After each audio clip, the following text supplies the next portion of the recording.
You don't notice your habits destroying you because they don't look dangerous. They look normal, scrolling before bed, checking your phone the moment you wake up, delaying one important task, avoiding one uncomfortable conversation, choosing comfort when you feel stressed.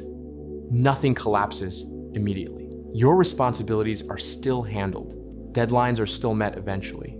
People around you don't see a crisis, so you assume everything is fine. But destruction rarely feels dramatic. It feels gradual. It feels harmless. It feels like just today. And what slowly shapes you often controls you the most. Welcome to Indexing Minds. In this video, you're going to understand how your daily habits quietly rewire your brain, lower your standards, and slowly reshape how you see yourself. More importantly, you'll learn practical, realistic steps you can follow to reverse that pattern and rebuild your discipline, focus, and self-trust. By the end of this video, you won't just feel motivated. You'll understand what is happening inside your mind, and once you understand the mechanism, change becomes much more manageable and predictable. The psychology behind it. Your brain has one core priority: reduce discomfort and conserve energy. It is not designed to chase your biggest goals. It is designed to keep you safe right now. So it constantly asks, what is the easiest way to feel better right now? When you feel bored, scrolling gives quick stimulation. When you feel stressed, distraction gives relief. When you feel anxious about a task, procrastination gives temporary calm. When you feel uncertain, avoidance feels safer than action. That calm feels rewarding, not because you made progress, but because you remove tension. Your brain doesn't automatically measure long-term damage. It only registers that discomfort went down, and whatever reduces discomfort quickly gets reinforced. Over time, this creates a loop. You feel uncomfortable, you escape, you feel better. Your brain learns escaping works. The more often this loop runs, the stronger it becomes. Eventually, escape stops feeling like a decision. It starts feeling like your personality. Repeat this pattern long enough, and three major changes begin. One, your reward system shifts. If you regularly consume fast, high stimulation content, your brain adapts. It raises the bar for what feels satisfying. Deep work feels slow. Reading feels heavy.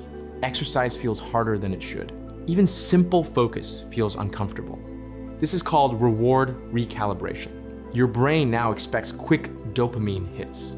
So, when a task requires patience, it feels understimulating, not because you are incapable, but because your brain has been trained to prefer speed over depth. Over time, meaningful progress feels harder, while distraction feels natural. 2, your discomfort tolerance shrinks. Every time you avoid something difficult, your brain associates discomfort with danger. Instead of learning, I can handle this, it learns, I must escape this. Even small stress starts to feel overwhelming. You sit down to work and feel restless within minutes. You plan something important and immediately feel tired. You begin a challenging task and quickly search for an exit. Eventually, a harmful belief forms. Maybe I'm just not disciplined. But discipline is not missing. Exposure is. You trained your brain to escape discomfort instead of staying with it. And what you practice repeatedly becomes automatic. 3, your identity slowly changes. This is the most dangerous part. Your brain builds identity from patterns. If you repeatedly delay tasks, break promises to yourself, or choose distraction over effort, your brain gathers evidence. It quietly updates your self-image. This is who I am. If you avoid hard things often enough, you start seeing yourself as someone who avoids hard things. If you procrastinate regularly, you begin believing you are bad at consistency. Once identity shifts, behavior becomes easier to repeat. Because now your actions align with your belief. Habits don't just affect your productivity. They affect your confidence. They affect your standards. They affect how much you believe you are capable of. And when your self-image lowers, you start aiming lower too. That is how habits destroy you. Not suddenly, but gradually, by quietly lowering the version of yourself you believe in. How to fix it. Motivation alone won't solve this. Motivation depends on mood. Habits depend on structure. So, we change the structure. Step 1, start extremely small. If a task feels overwhelming, shrink it. 5 minutes of focused work, 1 page of reading, 10 push-ups, writing a single paragraph. Small actions reduce resistance. And every time you complete one, your brain gathers proof. I follow through.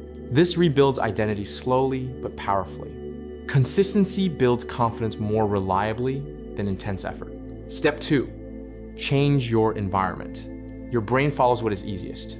If distraction is nearby, you will use it. So, redesign your surroundings. Keep your phone out of reach during work. Turn off unnecessary notifications. Place productive tools in visible places. Prepare tomorrow's tasks the night before. Make good habits obvious. Make bad habits inconvenient. Environment often shapes behavior more than willpower does. Step 3, delay the escape response. When you feel the urge to quit, scroll, or avoid, pause. Pause instead of reacting instantly. Tell yourself, I will decide in 5 minutes. Most urges lose strength when not immediately satisfied. This builds discomfort tolerance, and discomfort tolerance builds resilience. Step 4, track consistency visibly. Your brain needs visible evidence that you are changing. Use a simple habit tracker. Mark every day you show up, count streaks. Consistency matters more than perfection. When you see proof of your effort, your self-trust increases. And self-trust strengthens discipline. Step 5, change your internal language. Stop saying, I'll try. Start saying, I keep promises to myself. Then make promises small enough to keep. Each kept promise strengthens your identity. Over time, you stop seeing yourself as someone who quits. You start seeing yourself as someone who follows through. Step 6, reduce constant stimulation. If your brain is constantly stimulated, normal life feels dull. Give your brain short periods of quiet. No scrolling, no background media, no multitasking.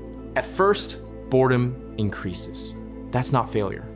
That's recalibration. Over time, your focus improves. Your patience grows.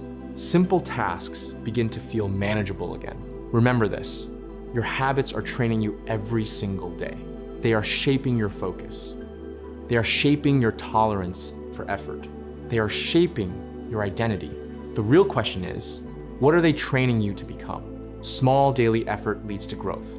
Small daily avoidance leads to decline. Both feel insignificant in the moment. But repeated daily, they shape your future. Only one builds a version of you that you respect. This is Indexing Minds. Today, we explored how everyday habits rewire your reward system, shrink your tolerance for discomfort, and slowly reshape your identity. And we broke down practical, followable steps to rebuild discipline, restore self-trust, and take control before those patterns define you. If this helped you understand your patterns more clearly, subscribe to the channel. I'll see you in the next Index.